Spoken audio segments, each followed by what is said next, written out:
Hello and welcome to my channel. My name is Laura and this is Small Stuff Big Family. Today we have 3 easy DIY Mother's Day craft ideas for you. I hope that you enjoy watching it and I hope that it gives you some inspiration on things to make for Mother's Day with your kids. So if you enjoy this video, please give it a thumbs up. Don't forget to subscribe before you leave and let's get into it. So for the first gift idea that we're going to be making, this is what you're going to need. You're going to need to print some black and white photos, and I just picked a bunch of photos of my mom and my kids and my sister and myself, and I just printed those with our regular computer paper and computer ink on regular paper. It doesn't really have to be any kind of fancy paper for this particular project. I made sure that they are all very small in scale, and I made them all black and white. You can do color photos if you want. I just liked the way that it was going to look for the black and white photos. And then you need the mason jar and some Mod Podge and just white acrylic paint. Now you can get both of these things here at Walmart, and usually mason jars are the cheapest. I found at Dollar Tree. You can usually find one there for just $1 a piece. So that is what you need to get started.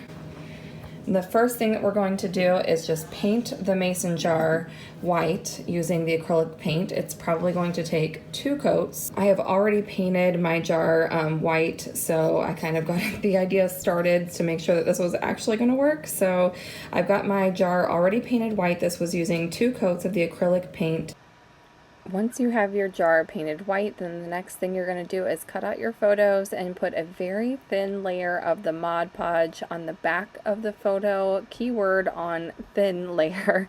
You don't want to get too much or else it's going to be really hard to smooth out. And then you find the spot where you want to put it on the jar and you just press it down. Now you want to make sure that you smooth it out from one end to the other so that there are no wrinkles or bubbles.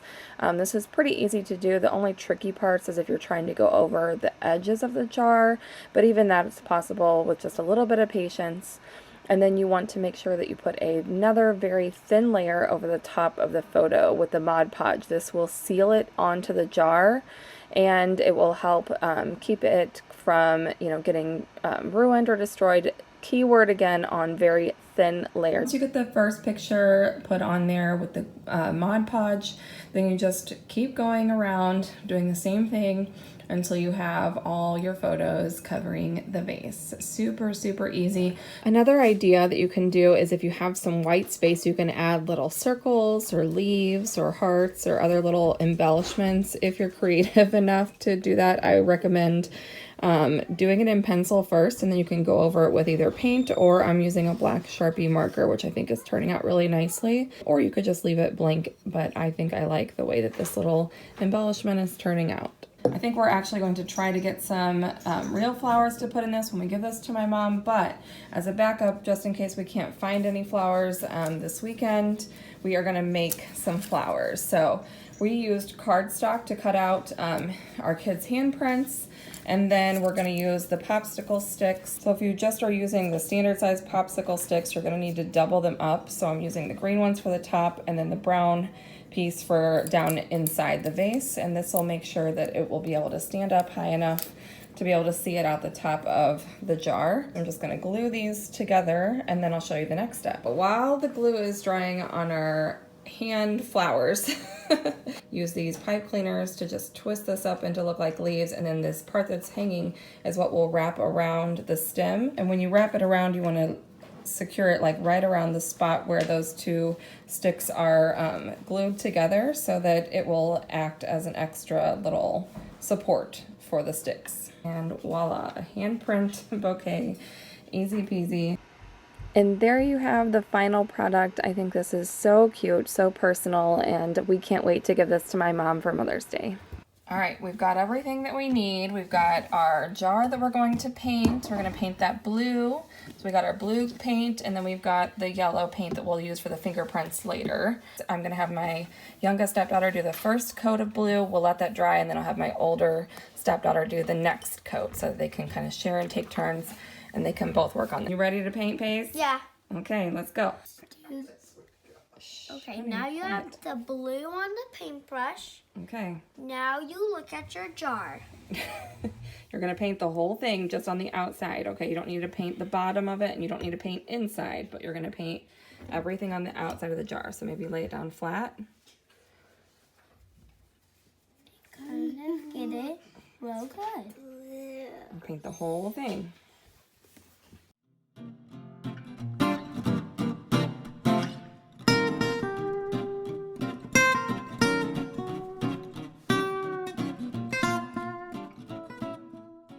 All right, so we've got the first coat on there. We've got it all the way around, all the way down to the bottom, all the way up to the top. So we're gonna leave this here and let this dry. Hopefully none of the other kids bump into it.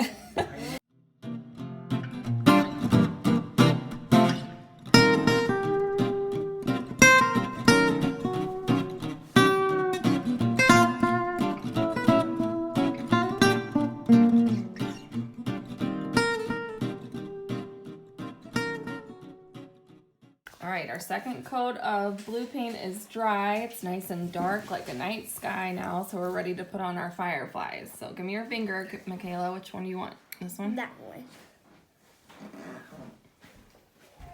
Hold it real still so I can paint it and get some paint on there. You don't want a ton of paint on there because then it'll get like runny on there. So just paint the tip of your finger. All right, and then find a spot where you want to put it on there. I'm going to put one right up there. Okay. There. Okay. Let's turn it around. Can I do me one? That's where I start dabbing. Okay, hold on. Let's put more paint on there. But you'll be next as soon as I'm done getting my 5 done. I have to do 2 more. Right there, and then do like one more. there. Yeah. Okay. There's Michaela's fingers. Now you can go wash your hands. Okay. Let me see your finger. You using that one? Okay. Put a little bit on there. Say macaroni. Not too much. You got a macaroni finger. All right. Now don't put yours too close to Michaela's. Doop.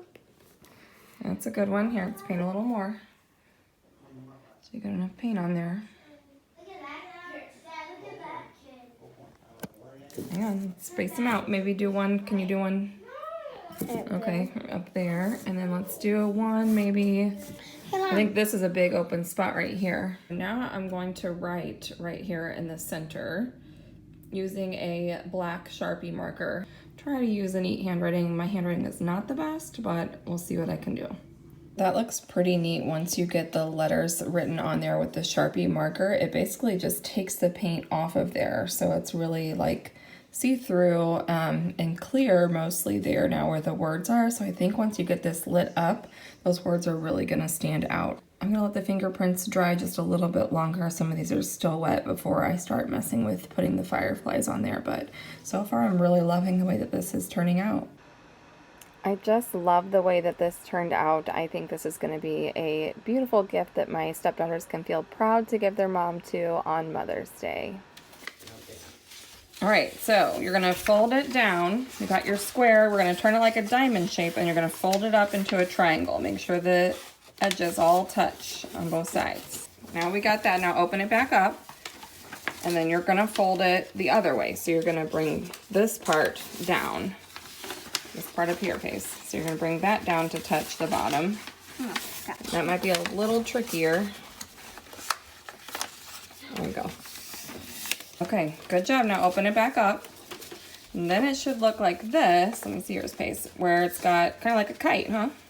Looks like a kite with it's got the 4 little smaller triangles. Okay, the next thing that you do is you take the top piece and you fold it up to the top like this. I thought I hit record and it didn't, so we just had to redo that. It looks very weird. It looks weird, but we're gonna keep going and it's gonna make a heart. All right, this next part is probably the trickiest part of all. So you're gonna take each side, the right and left sides, you can start whichever side you want, and you're gonna make it fold all the way up to this line in the middle. See that line right there in the middle? And you're gonna pinch it there. You can see if you can do that with the other side, Pace. Pull it all the way up till this bottom line down here. Nope, all the way up. Watch. See this line down here?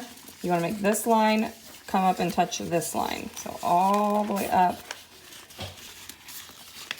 like that. And when you get it to where it's touching it nice and even, and you can squish it down. I made a heart, Michaela. There you go. It almost looks like a heart. Now the only thing you have left to do is just take the little corners and just fold them over a little bit. So like try to make it even too. So just fold over that top little corner, and then fold over this top little corner, fold over this top little corner back behind it so it looks more like a heart shape. And then fold in your last corner. You want to make sure you hold that back next. All right, hold it up, Chelsea. Let me see. You got yours done. Look like a heart? Mm-hmm. Cute. And then look. Leg. Yeah. And then you can see, how it kind of opens up to make like a little pocket. All right, so here are their finished products. Now they're just gonna draw and write things that they can fill up their little hearts on the inside with. And then if they want to, they can also like attach this to like a big piece of white paper that they can decorate or write on as well, however they want to do it. But that's the main part of the DIY. I thought that was really cute and easy for pretty much all ages to do, some with a little more help than others.